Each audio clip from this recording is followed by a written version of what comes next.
Okay, it looks like we're live. Hopefully you can all hear me. I haven't done a live stream in a little while. It's actually really nice to be doing this again. And I have a few notes here on the left just so that I can make sure I hit all of the main points that I want to hit. And the point of this live stream is to talk about a few things that have changed in my life since becoming Catholic. I started exploring the Catholic faith in 2019, 2020, and I joined the church in late 2020, early 2021. I was confirmed. I was first formally received into the church, then confirmed. And a lot has changed in the last 5 years. So I thought it might be helpful to some of you who are considering Catholicism, or who are recent converts to Catholicism, or who are Catholic, for me just to share some of my experiences with you so that you can perhaps see maybe how it has affected another guy. And I do think I have some things that I can share with you that you might find very helpful going forward. So I'm going to try my best to be as honest and as really vulnerable as I can as I go through this, because there's definitely ways I could cater my language, but I really just want to be frank and honest with you guys. You might notice my I don't really want to call it a necklace, but I guess technically it's a lace around my neck. This Tau cross I'll talk about in this video, in the stream, and at the end of the stream I'll also show you some books that have affected me quite a lot in the last 5 years. So let me just begin by talking about the depth of Christ in my day-to-day life and how that's changed since becoming a Catholic. I was actually a New Ager before I became Catholic. I was very much interested in Alan Watts and Terence McKenna and that whole world of psychedelics and the philosophical explanations of Buddhism through a Western lens, which is really a lot of Alan Watts. And I was just really lost. I didn't really have much direction in my life. I felt like I was creating direction for myself, but honestly, when I look back, I think those were probably the most miserable years of my life. I had a lot of fun, like, extreme experiences, but when I got into bed at night and I looked at the ceiling, I didn't feel peace. I didn't feel joy in my life. And the point of this video is not to talk about how I converted, so I won't go into too much detail. But I remember eventually having what I would call an encounter with Christ, and that led me on this journey of learning more about Christ, who he was, and the church that he founded, and how that church is present through history and in the lives of people today.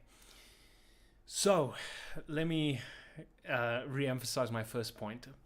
The depth of Christ in my life has completely changed. There've been a lot of hobbies over the years that I've gotten really into and then dropped. You might be like this too, right? You get really interested in something and maybe you even make some financial investments in that thing, and then you kind of drop it, right? So an example that comes to my mind immediately is carpentry. I was really interested in carpentry. I bought some tools.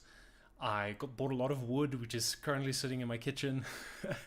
And I made a few small projects, and then it just kind of died out. And it's not in vain, because I have some of those skills now, and I have used some of those skills that I learned in that time. But the interest didn't stay with me in the way that some of my other interests have, right? So like guitar is something that I've been playing my whole life, and It just gets deeper. And my point here is that my relationship with Christ, my relationship with other people, my relationship to the church, being a member of the body, being a member of the church, has only deepened since becoming Catholic. I love the kingdom language of reality. I love the fact that above me now, however you want to interpret the words above me, but above me now reign a king and a queen. It just sits so right in my heart that we have a queen mother and we have a king. And in our more Western view, the queen is always the wife, right? It's not I would say standard for us for the mother to become the queen. But my point here is not so much to explain why the mother is the queen. We would be moving more into apologetics at that point. But what I really want to emphasize is that it's so nice to have this kingdom and to be a subject in that kingdom, to be a servant in that kingdom, and to know we are reigned over by a king and a queen.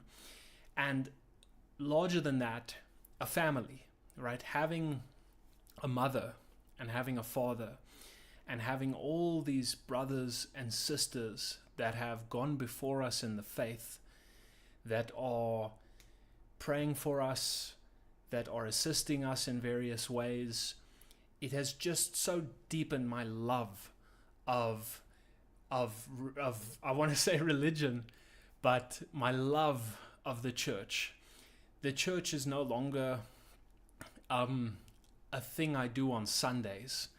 It's no longer just a building, right? Not that it's just a building for other people per se, but for me it was. It is now, the church is now this active thing that is always in me and around me. It covers, it's like the sky. It covers everything. It blankets every experience, every moment. Everything from losing my car keys and asking a saint to intercede for me, to having bowel problems and asking a saint to intercede for me. Of course, the object of all the prayers, everything ends with God. All the prayers, all the intercessions have one, the river flows to one source, which is Christ.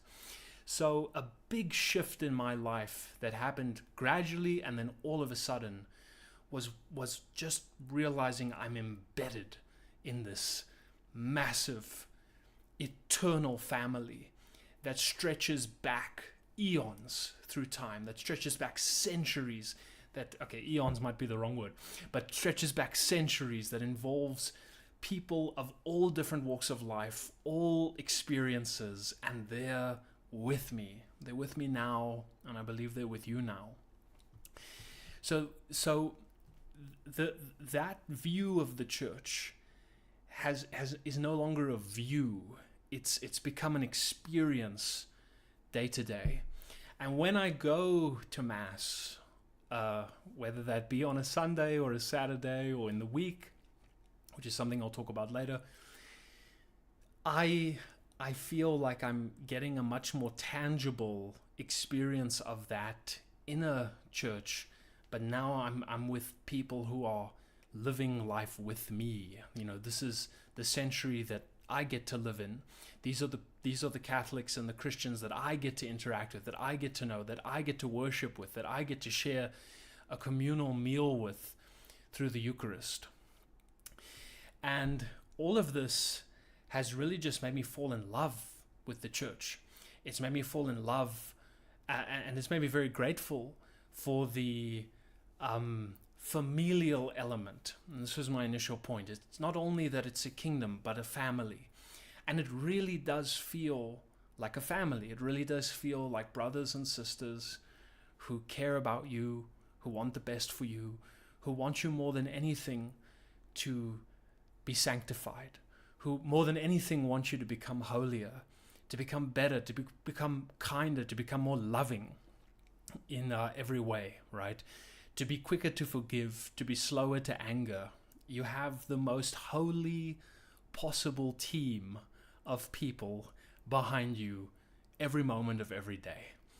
And that is something that in these past 5 years has really cemented itself in my heart in a way that brings me great joy, brings me really just a ton of joy. So that's the first point. Before I go into the second one, I just want to make sure that the stream is actually working. Okay, cool. So that church, that view, and this has all just deepened my experience of Christ day to day. Because when I'm talking about the church, I'm talking about the body of Christ. When I talk about the saints and I talk about them interceding, it's not like they're getting in the way of me and Jesus. It's more like I'm in a choir of voices and I'm singing, and then these other voices join in and we all sing together. And just as the sopranos complement the altos and the tenors complement everything, the voices raise up, and I don't feel so alone anymore. You know, I don't feel secluded. Modernity and the isolation that modern life can put upon you, Catholicism cures that. That being embedded in not just an immediate physical church, but an eternal, triumphant, and physical, militant church changes that. It's the cure for that. It's the antidote. Okay, so then the next thing that has really changed is the church has given me a roadmap of virtue. And Chesterton says somewhere, I can't remember where now, but he says that the church has spent more time than any one mind, or any institution, or any group. It has spent more time thinking about the thoughts that lead to destruction. The church has mapped out all the various ways we can destroy ourselves, all the various ways we can lead ourselves into vice and sin and destruction and misery and bitterness, and it wards us away from that stuff so that we can have a very narrow but clear road of virtue. So in my life in the last 5 years, I've been given a much clearer roadmap of virtue, and even teachings that I initially struggled with. Okay, I'll give you a few. So contraception. I didn't really understand what IVF was when I first heard about it, but when I learned the church's teaching, it cleared things up a lot for me. Even cannabis, marijuana,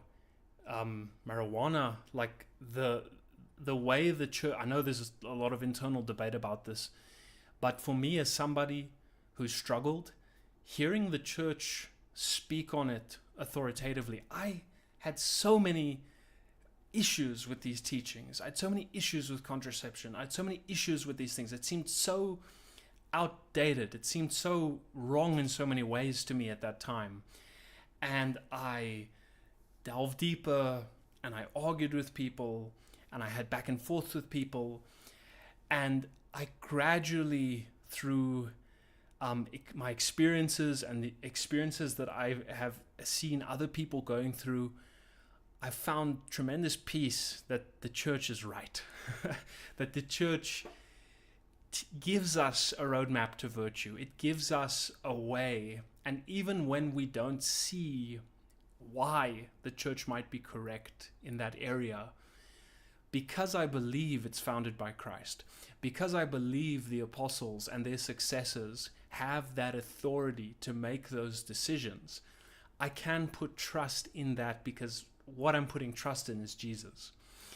And so even when a teaching now seems very politically heated, when a teaching seems to be very I'm struggling with words this evening, when a teaching seems to be very difficult to accept in my heart, I have this trust that the church is right, because of the authority that I believe the church has. And that authority is not something that I necessarily reasoned myself into, although at the beginning there is a lot of reasoning, and I'm not trying to say that you don't reason these positions out and you don't think about them and you don't debate them. Of course, these are all very important things. But before I even reason, there's an implicit understanding that, okay, if this is a teaching given to me by the successors of the apostles who had their authority given to them by Christ himself, before I even begin reasoning, I can feel this peace, that the church is not going to give me a roadmap to hell, that the church is not going to lead me away from union with Christ, that the church is not going to lead me into a direction that causes others to stumble and causes others to fall. That if I align myself with the church, I'm aligning myself with truth, I'm aligning myself with Christ. And so this roadmap to virtue has been tremendously impactful on my life. There's vices that I used to struggle with that I don't think about now. And that's not me trying to aggrandize myself. That's just because the roadmap is so solid that if I follow it and I give my will to it and I say, let your will be done, Lord, and I just let it happen and I just trust it and I deny myself, the road map laid out, that narrow path of virtue that the church is clear on, actually helps you. It actually changes your life in many ways.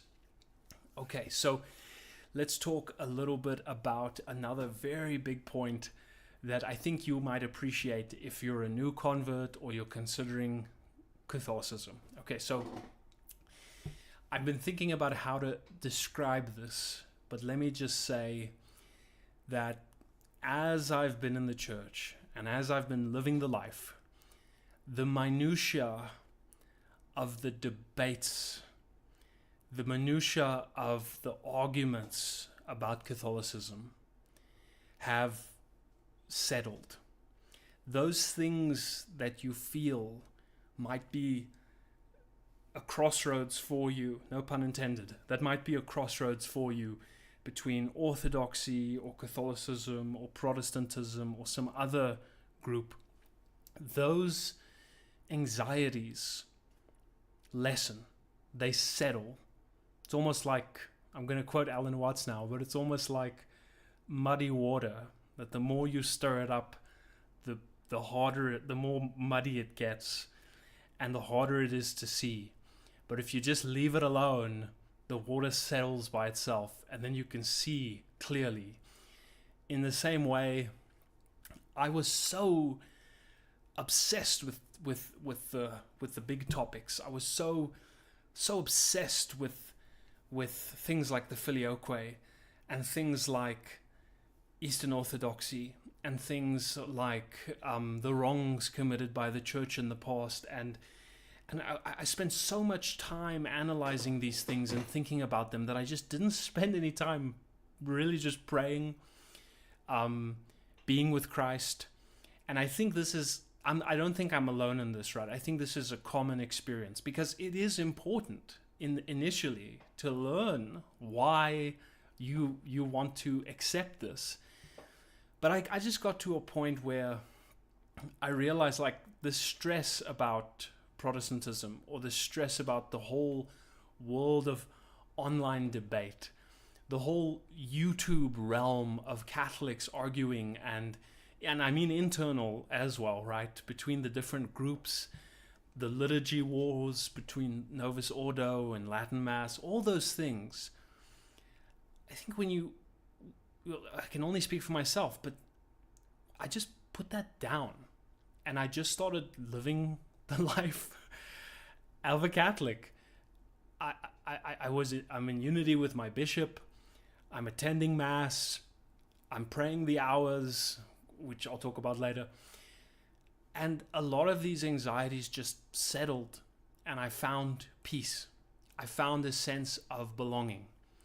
And it's not to say that these things are not important. It's not to say that these debates shouldn't be had. And I'm super grateful for all the guys online who do have these discussions, and I'm super grateful for all the people doing apologetic work, however, whatever form that takes. But I think you have to ask yourself, right, am I spending more time just getting lost in debates? Am I watching things just to kind of reaffirm to myself what I already have come to accept? You know, it's like, how many videos on Mary's Immaculate Conception, which is it's the solemnity of the Immaculate Conception today, how many videos of that do I have to watch before I kind of just assent to it and assent to what the church is telling me? Because again, if you believe the church is Christ's church, and you believe the apostles have that authority and the successors of the apostles, it just becomes something that you can assent to. And I think that spending that time thinking about these things is useful, and I think it's helpful. But at some point, you just need to pray, and you need to get on your knees, and you need to worship, and you need to go to Mass, and you need to love the people around you, and you need to forgive people who wrong you, and you have to ask God for forgiveness for the things you do wrong. And when you wrong people, you have to ask them for forgiveness. And I think, and the beggar on the street, and the people in your life that you can use your talents to help, that's where it's at, you know. And it took me a long time I understood it rationally, but it took me a long time to really feel it in here, to really just stop spending so much time online. I even stopped posting for a while because I got so frustrated with the whole online world, and it wasn't the people or the events or the actual medium. I was just frustrated with myself because I wasn't spending the time doing the things I knew I needed to do to get closer to Jesus. So those minutiae of debate and argument that you might feel in your heart right now, that tension you might feel, it does settle, it does get better, and eventually you stop being this person who's in a perpetual state of becoming Catholic or contemplating becoming Catholic, and you just eventually are a follower of Jesus, and you live that out. And then when somebody does ask you about those questions, you don't approach them like it's an online debate. You don't suddenly want to pull up all of the scriptures and have a big apologetic session. If somebody wants to do that, that's fine, but it doesn't become your gut response anymore.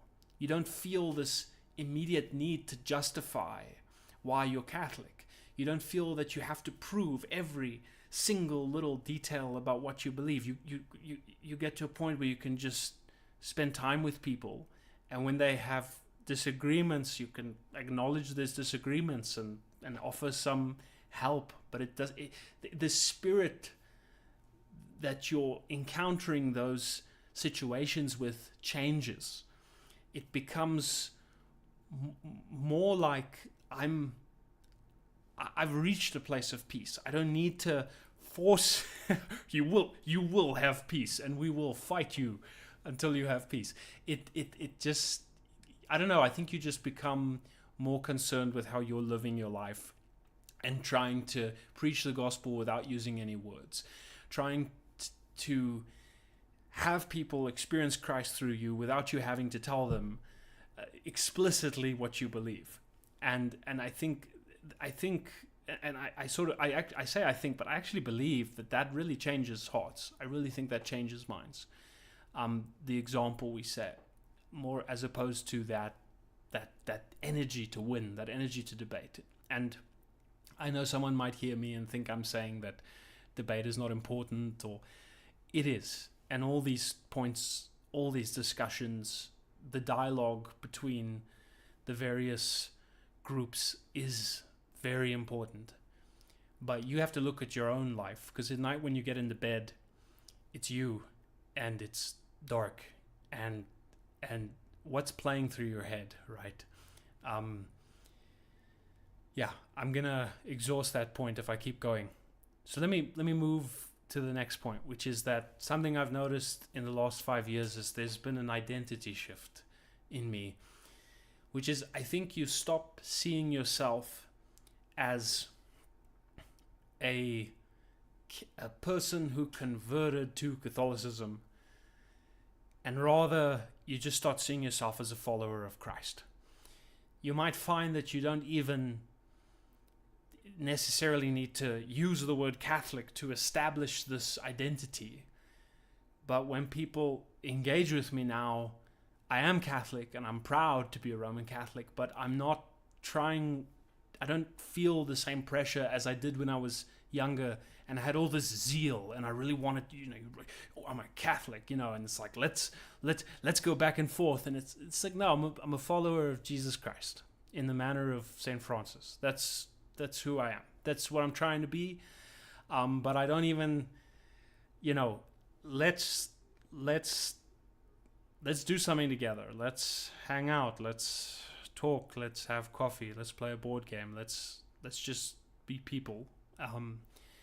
And let's live life, and try to love each other and to try and help those who are less fortunate than ourselves.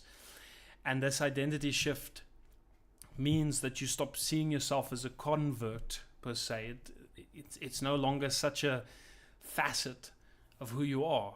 You just become Catholic. You just become a follower of Jesus, and you have your church and you have your people around you, and you have your relationships and you have your ups and downs, and then that identity as a follower of Christ goes through all of that, and it affects everything.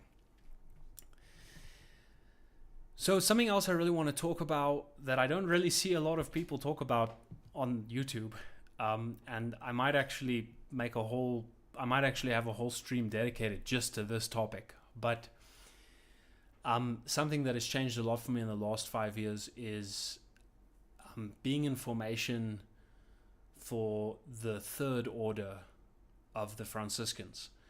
So you have the first order of Franciscans, right? The brothers. You have the second order, the sisters. And then you have the third order, which is an order established by St. Francis for men and women who are living and working in the world, who are not going to be able to drop everything and live that life in the way that the first or the second order do. But people who want something deeper in their Catholic life, people who want or who are moved by the example of St. Francis, the third order is for those people to take on certain spiritual responsibilities upon themselves, to make a profession, to take on certain promises, and to live those out. So in the third order, you also take the promises of poverty, the vows of poverty, chastity, and obedience, but they're adjusted by St. Francis. They're adjusted for ordinary people who live and work in the world. So I don't want to go into all the implications of that in this stream because that's not the purpose. But once a month, I meet with brothers and sisters of the third order. The OFS, the Ordo Franciscus Secularis, the Secular Franciscans is the name of the order. Christopher Columbus was a secular Franciscan. Joan of Arc, St. Thomas More, if I'm not mistaken, as well. And these are people that are not formally part of the clergy, but want to live a more direct, serious spiritual life. And my wife and I are both in formation now, and we'll be making our professions next year. If we decide to go through with the process, we're still in discernment. And like I was saying, I meet with the brothers and sisters once a month, and it's so nice. It's so nice to be surrounded by Franciscan friars, and to talk to them and to see the way that these guys live out poverty, chastity, and obedience. It's super inspiring. We have a small mass together. We're only about, in our specific group, we're only about 9 to 15 people. Most of them have already made profession. Some of us are still in formation, and we have a small mass together led by a Franciscan friar. We then have a brief meeting to discuss plans, and then we pray, and we do adoration sometimes, and then we share a meal. And I love it. And when I do it, I went this last Saturday at the time of recording this, and it's just such a recenter for me. And that's not something that I had when I started. I didn't even know about the third orders when I started my conversion process. But it's like this amazing unspoken, people don't talk about it, this amazing thing in Catholicism is the third orders, which is if you're not a priest, you're married, but you want to live a more serious, like you want to take more serious religious vows, you can do that with the third orders.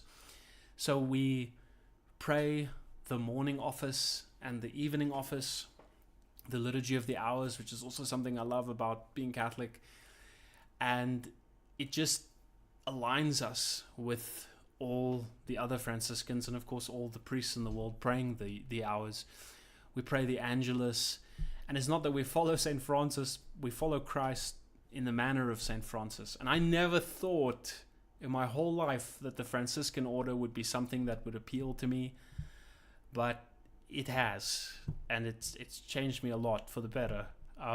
It's really changed the way I view those 3 points, poverty, chastity, and obedience. It's really changed the way I view that in my own life, and it's made me a better person. And it's, I'm a very young Catholic, but my 5 years in the church, I started attending about 2 years ago with my wife, and it's completely changed my life. And I can't imagine not having the orders in the church. I can't imagine not having that in my life.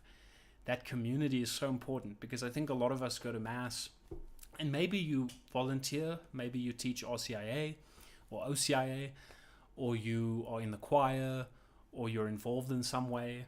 And this is really, really good, and I think it's really necessary. If you have talents that you can offer up to the church, why not?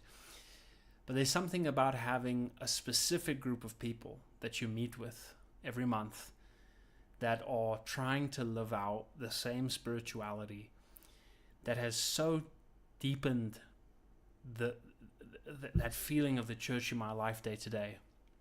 Yeah, I could go on, but the third order is something that has really changed in my life and changed my life over the last 5 years. Another one I have to talk about in the last 5 years becoming Catholic is obviously we saw the election of Pope Leo.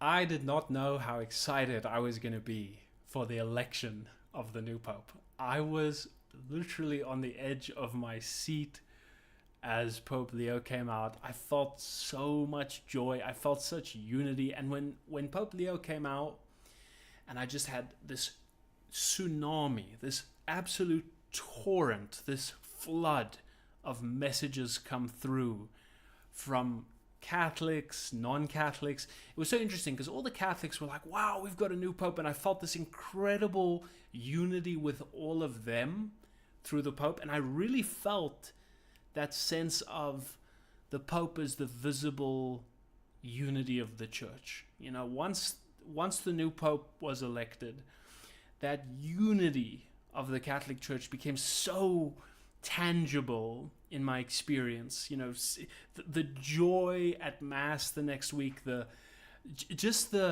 communication with other Catholics.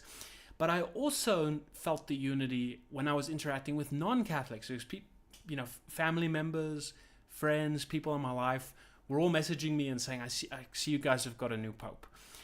And I just felt this sudden embeddedness in this church. The Pope really became this visible sign of unity, and the way that Pope Leo has been providing clarity on points over the last, really since his pontificate began, it's given us a way to talk about issues within the church, and I really now mean just my local parish. It's given us a reference point of where are we in line with each other? Are we in unity with the vicar or not? And that has been super helpful, and actually think really, really beautiful, because it's not just that you have a queen and a king, like I said earlier, but you have a vicar. You have this sort of prime minister type figure that's here with us on earth, that really knows suffering, that has our experience, but he's this bishop of bishops, and he's the servant of the servants of God, right? He's serving all of us, and I've really come to love that. It's funny. I think the papacy is a big thing for, obviously, for people in their conversion process, but once it really settles in your heart, the papacy becomes one of your favorite things. And it's probably not true for everybody, but I would wager it's probably true for most people, that you eventually become so grateful, so joyful about this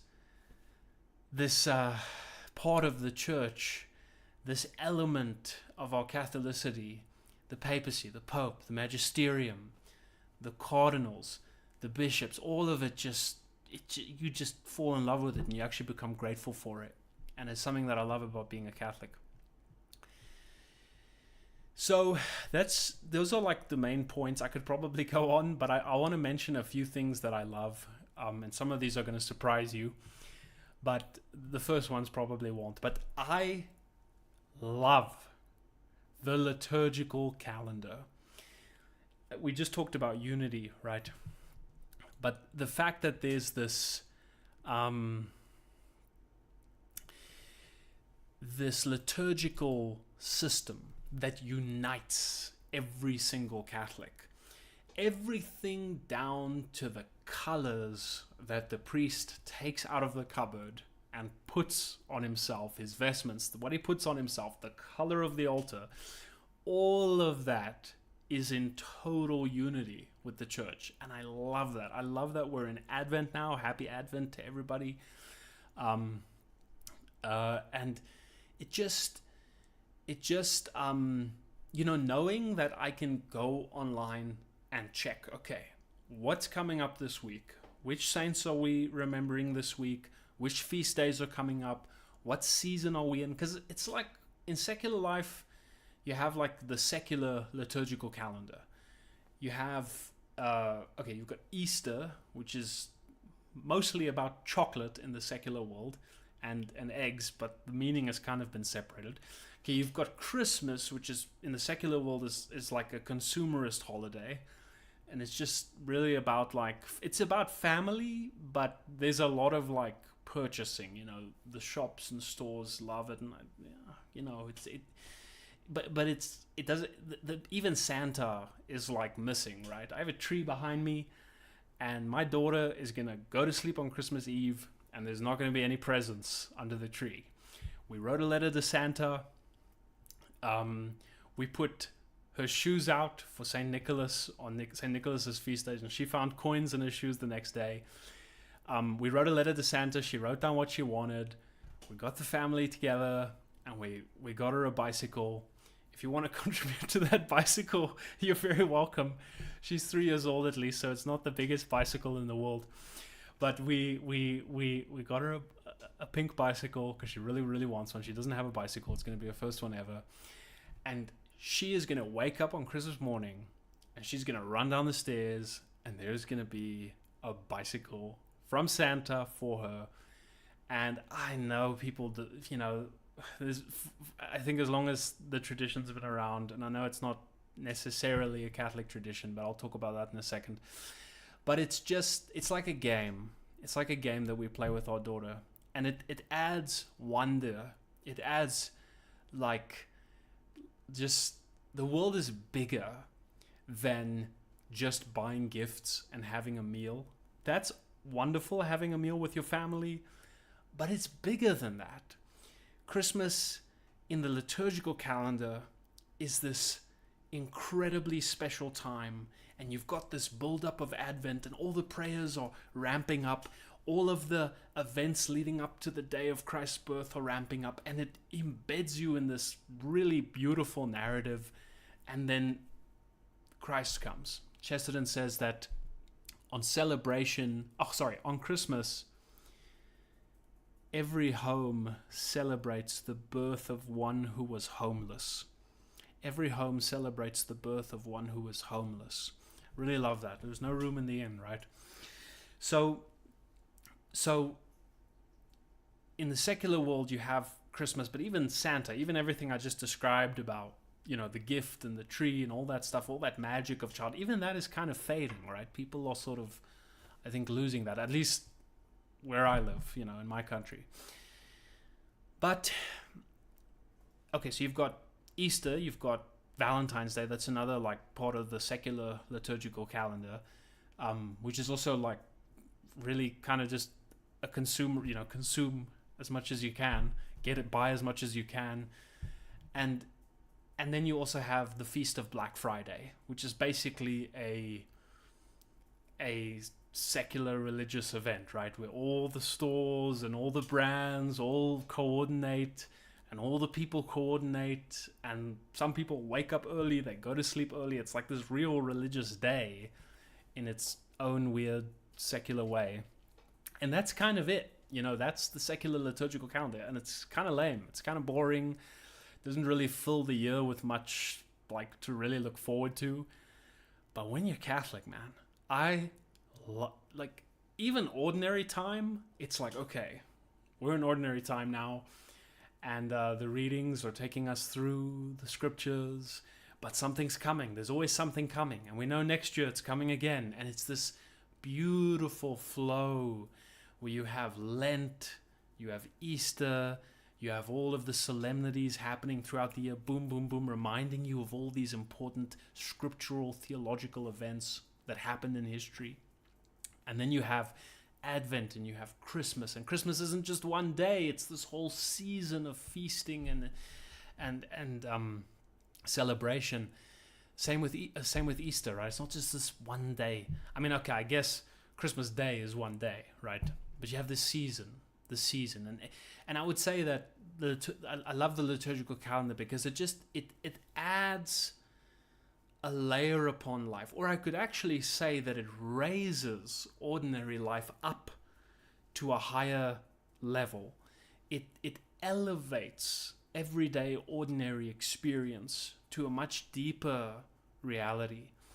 By raising us up, it actually connects us to something lower. It connects us to something deeper about these events. So yeah, I could go on, but I love the liturgical calendar, and this sort of feeds into that. But I also love the liturgy of the hours. As I said, I pray the Lord's, the morning prayer, and then I'll also pray Vespers in the evening, and sometimes I'll pray Compline as well if it's really late. And I just, there's something about being in unity with other people in prayer that I really love.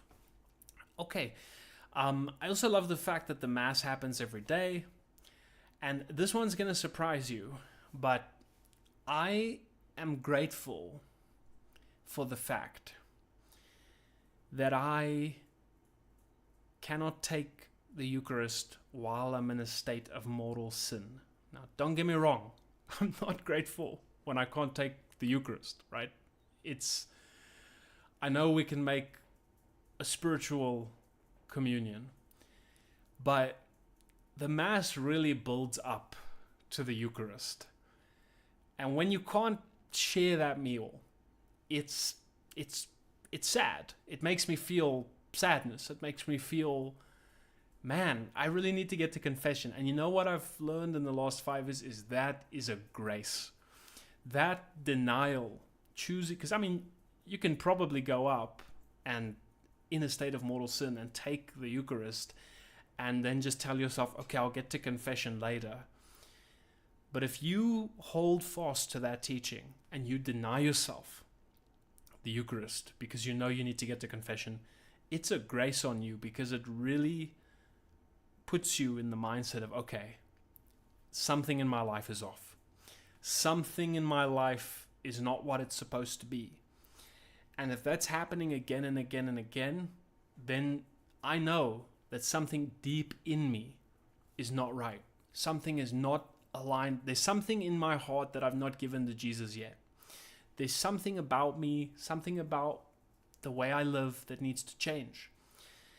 And going to Mass every week and not taking the Eucharist, or, going to confession, sinning again, not taking Eucharist, going to confession, sinning again, not taking the Eucharist, that realizing that I need to change is a grace. And that's something that, initially I used to get frustrated because I would think, man, is there some loophole around this? Is there some way that I didn't really commit that sin?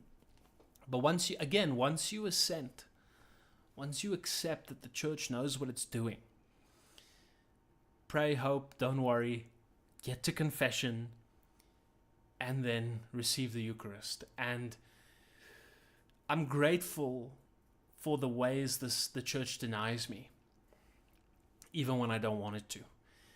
I don't want a church that tells me I'm right when I think I'm right, but I'm actually wrong. I want a church that tells me I'm wrong when I think I'm right, but I'm actually wrong, right? So, if you're here, by the way, I appreciate you being here. Thank you so much. Please do like this stream if you like this kind of stuff, because I really want to make more content like this, because I feel like this is content that actually helps people and might be helpful to you, God willing. So I mentioned there were some books that affected me over the last 5 years, and I just want to share them with you. But I also want to mention a video game that really helped me appreciate the Catholic Church much more, and that's Kingdom Come Deliverance. Now I'm talking about number 1. I haven't actually played number 2 yet. Number 1 is my favorite game ever. It's my favorite game of all time, ever. And I've been playing video games since the 90s. Kingdom Come Deliverance 1 is amazing.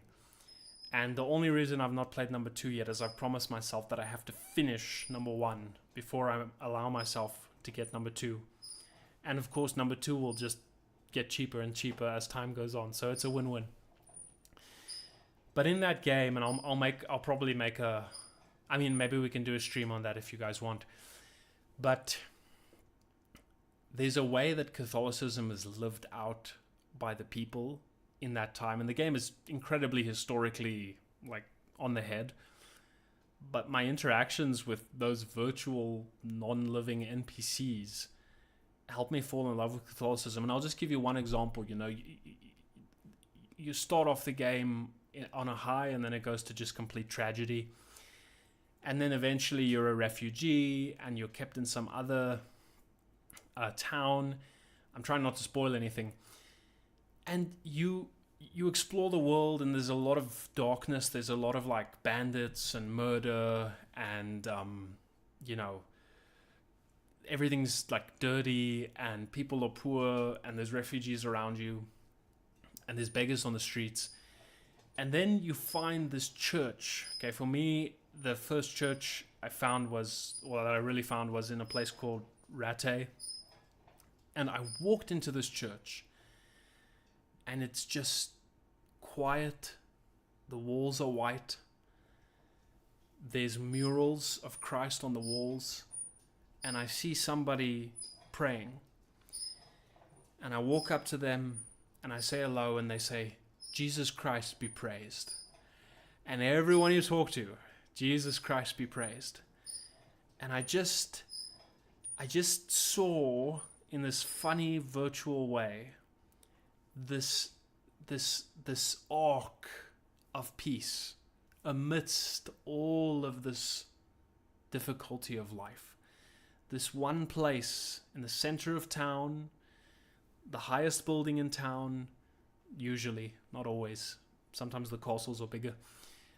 But this place that people can go, beggars can go, and there's just this thing that makes it different to everything else. And I saw that church, and then I looked at my parish and my real life, and I have the same feeling. So Kingdom Come Deliverance, definitely play that if you haven't. Okay, so it's a quick books that have really influenced me over the last 5 years. Number 1 is The Consolation of Philosophy by Boethius.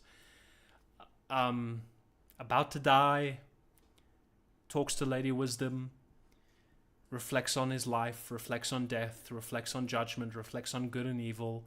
Amazing book. I might talk about it in more detail.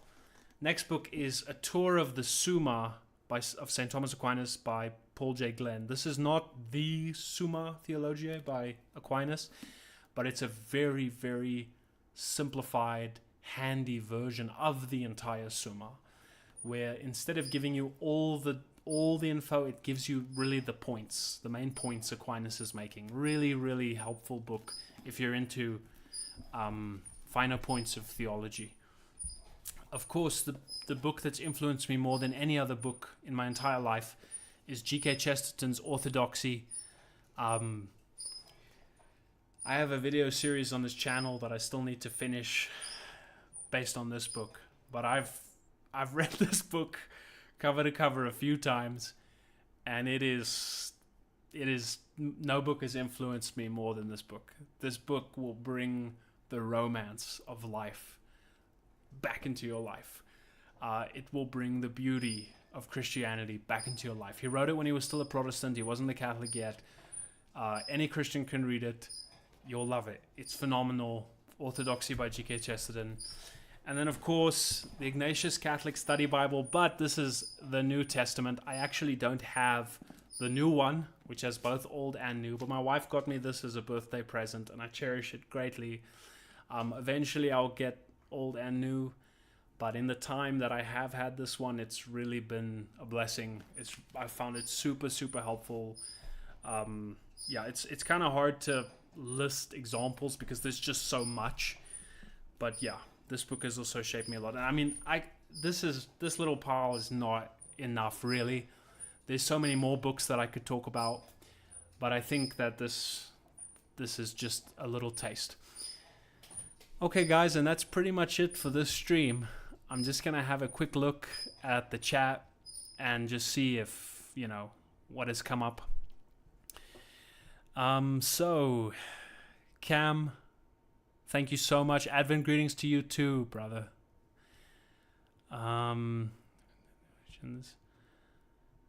Loth is amazing for daily. LOTH is amazing. Liturgy of the Hours. Liturgy of the Hours is amazing for daily devotions. It's really helped me with my prayer life. Yeah, completely agree. Liturgy of the Hours. I've tried doing 5 prayers per day, but it's very difficult to manage with a full-time job, and I sort of feel bad when I miss a prayer, but required to do the morning and the evening. I love it. It's great. I can do it in the morning. I can wake up earlier, and then with bedtime I can go to sleep a little bit later. I have a lot more flexibility on doing those. So if you want to start praying the hours and you feel like 5 is too much, try and pick one and just try and be consistent with that one each day, right? Whether that be the morning prayer, which I think is great because you start your day reminding yourself of what's actually happening, what this incredible reality that we live in. So the morning prayers are wonderful, but Compline's also good. You can end your day thinking about this amazing reality that we live in. Casper says, yes, the calendar adds such a sense of centeredness and consistency throughout our otherwise chaotic year. Yeah, absolutely. And the stability of the calendar is so lovely because it's, because it's so stable, even when everything else is changing, it's like on this day we have this feast, and that stability is really necessary, I think, to be healthy psychologically and also just, of course, spiritually. Greetings, Samwise. Samwise is a regular commenter on the channel, and I also enjoy his videos. Thanks, Samwise, for the message. Greetings to you too, brother. Casper, I have to thank you for introducing me to G.K. Chesterton. His works have been so impactful for me. Oh, God bless you, man. And I'm so happy that I could introduce you, but I'm happier that you found him helpful in your own life. That's awesome. Okay, everybody. I think we're going to end it there. Thanks very much for being here. God bless you. And I will hopefully see you in another stream. If you want, if you like this stream and you want more stuff like this, please let me know. because I actually do enjoy doing this, and I have a little more time in the evenings these days, so I can do more streams. And yeah, I don't want to say like I'm gonna be regularly uploading, but I'm definitely in a much better place, and I'm making stuff from a much more grounded space these days. And maybe that's old age, but I think it's probably just peace. Okay, guys, I love you. Have a great evening. I appreciate your time here with me, and I'll see you next time. God bless. Cheers.